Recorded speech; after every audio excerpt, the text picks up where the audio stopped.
So to get our brains warmed up for the next few minutes, we have a question.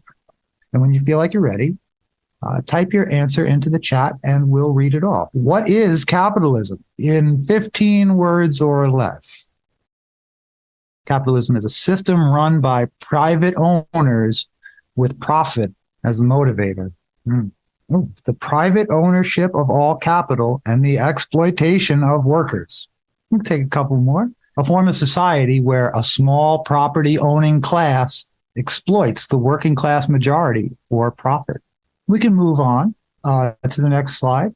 And if anybody was in the middle of typing something, go ahead and drop it in the chat. We'd still look at it. Okay, so how does DSA define capitalism? This is from a DSA source. Capitalism is a system designed by the owning class to exploit the rest of us for their own profit. Next slide. Wikipedia defines capitalism as an economic system in which the means of production are privately owned. Okay, so what does means of production mean? Production means the manufacture of goods, the growing of food, the generation of electricity. That is, production means making all the physical, saleable items that human beings can find uses for. You can call these physical items commodities, if you like. The means of production refers to the sum total of all the raw materials, tools, and infrastructure that goes into producing all that useful stuff. The means of production include seeds for apple trees, lithium for batteries, plows for planting the seeds, welding machines for assembling the batteries, and roads for delivering the apples and batteries to the consumers. The raw materials, tools, and infrastructure required to make useful stuff, including the stuff we need to live, those are the means of production. So Eugene Debs, Socialist Party candidate for president, said in 1912 that capitalism is founded upon production for profit. Compare what Debs said with DSA's current platform from the 2021 political platform of DSA. We fight for the abolition of capitalism and the creation of a democratically run economy that provides for people's needs. Debs said, capitalism is founded on production for profit. Socialism is postulated upon production for use. Notice the common thread here. Socialism is based on production for meeting people's needs. Let's give precise definitions of these two terms, production for use and production for profit. And then we're going to do a little activity and see if we can apply these concepts to some real life examples. Okay, so we got three ideas here. And when we move on to the questions, we're going to leave these definitions on the screen. So don't worry about trying to memorize them or anything. Production means production of a commodity, a useful physical item that someone will trade you something of value for. Production for use means production for the sake of meeting a human need directly. Production for profit means production for the purpose of trading it for something of value, like for money, and not for immediate use. Okay, so I'm going to put up a slide now that describes an action by a person or a group of people. We'll have a couple of these slides. And I'm going to ask, are we looking at production for profit, or is this production for use? Next slide. Or is it not even production? Okay, so here's an example. I brush my teeth in the morning. That is work, right? It's work to brush your teeth. Is this for profit or is it for use? What do you think? Production for use, production for profit, or is it not even production? Production for use, someone says? Not production, not even production? Well, okay, let's see. Is brushing my teeth production? Well, am I producing some physical item that someone would trade something of value for? No, right? I'm not making anything. So brushing my teeth is not even production, right? All right, next one. This is another easy one. I think the last one was pretty easy. I mean, I shouldn't say anything's easy because these are all unfamiliar concepts to us. We were educated under capitalism, right? So I grow tomatoes in a garden. What do you think? I grow tomatoes in a garden. Production for use, production for profit, or not even production?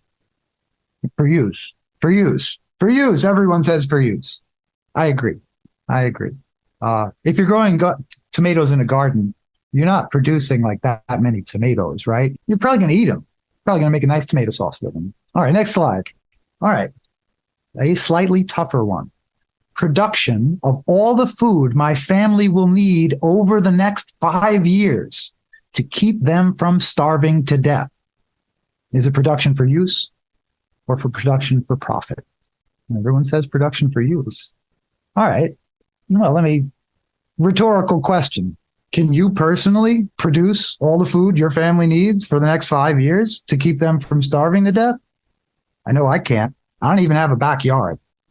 I'm not growing 5 years worth of food. Yeah, I'm not a homesteader either. Yeah, right. So it seems like production for use because you're thinking it would meet a human need. But can you do it? Can any of us do it? And then the other question is, who can? I mean, corporations can do it, right?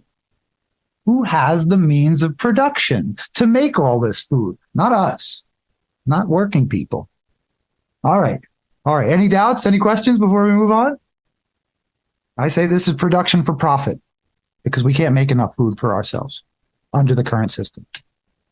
Would anybody like to throw out an example of their own to try this with for use, for profit, or not even production? By the way, if you're interested in this like modes of production stuff, that little nerd icon means like don't worry about it if you're not a big nerd. But the Mike Duncan podcast, Revolutions, is excellent. And episode 3 of season 10 gives a great breakdown of how Karl Marx decomposes the modes of production into its various elements. All right, let's move on.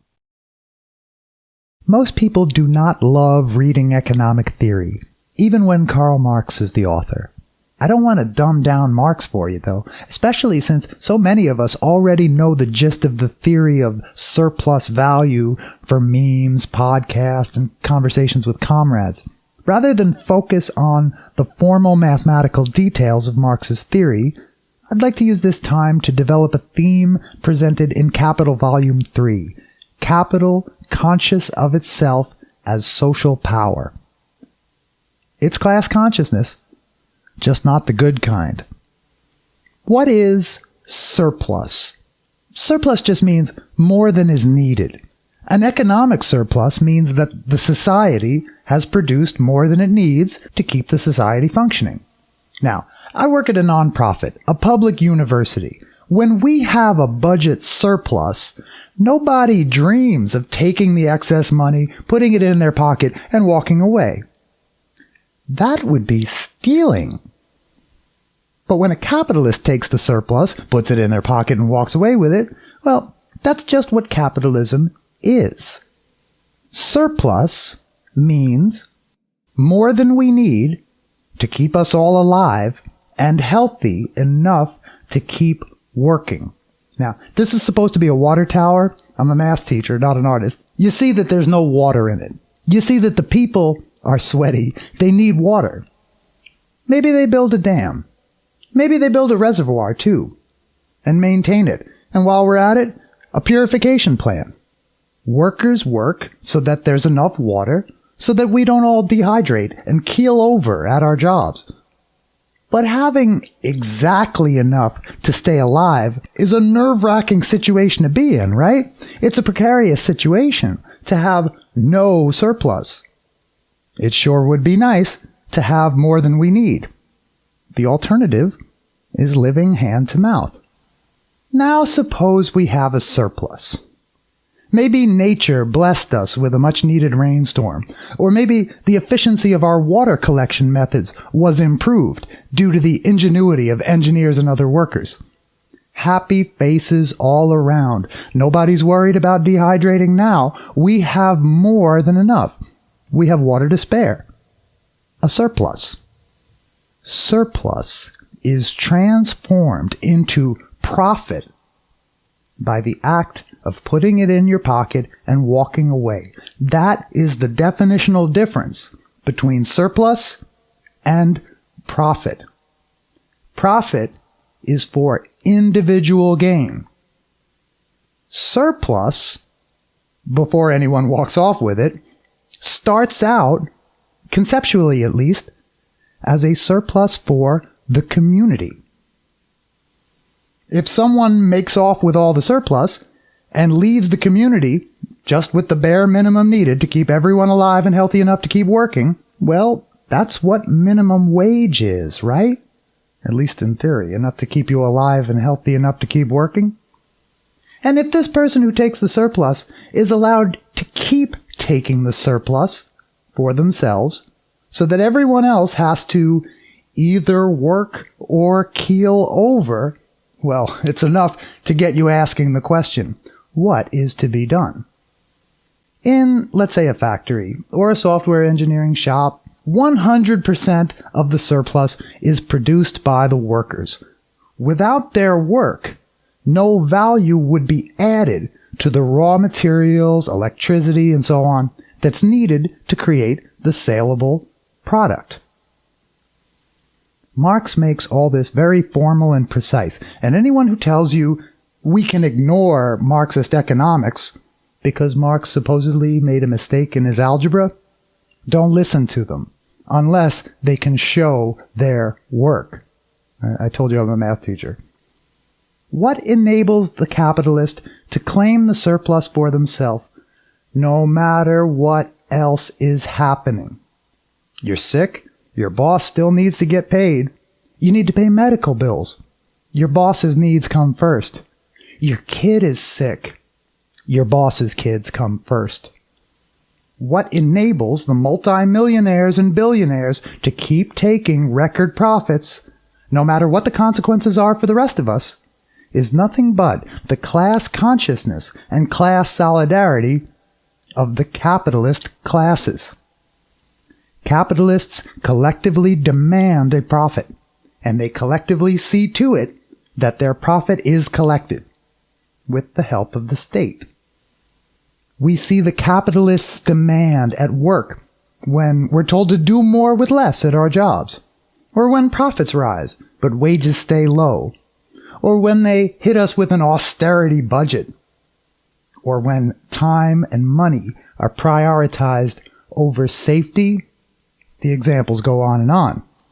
Now, what we've called capitalists' demand, Marx actually calls the average rate of profit, which is a much less exciting name for it. We could also call it the expected rate of return. Marx argues that the expected rate of return is an economic motive force, a cause of phenomena, and not an after-the-fact effect of supposedly free individual actions in the supposedly free market. The capitalist expects a return on their investment, but not just any return. If they don't get at least the average rate of return, they're going to move their money into some other investment. If the boss bought high-quality safety equipment, the company's profits might dip below the average business's. That's why the COVID mask they gave you was not medical grade. The shop you used to work at wasn't making the average rate of return. That's why they closed the shop and laid you off. They'll tell you, if you don't like it here, work somewhere else. But wherever you work, the investors will move their money somewhere else if the profits are below average. So the pressures on your new boss to skimp on labor and safety and the rest of it will be the same as the pressures on your old boss. That's a law of capitalist economics, and it's non-negotiable. Capital is for profit. And under capitalism, what motivates production is not meeting the community's needs, but meeting the capitalist's need for at least an average return on investment. Look at what Adam Smith says. Your farm or business, I mean, of course you own a farm or business, or why would you be reading Adam Smith, is divided into two parts.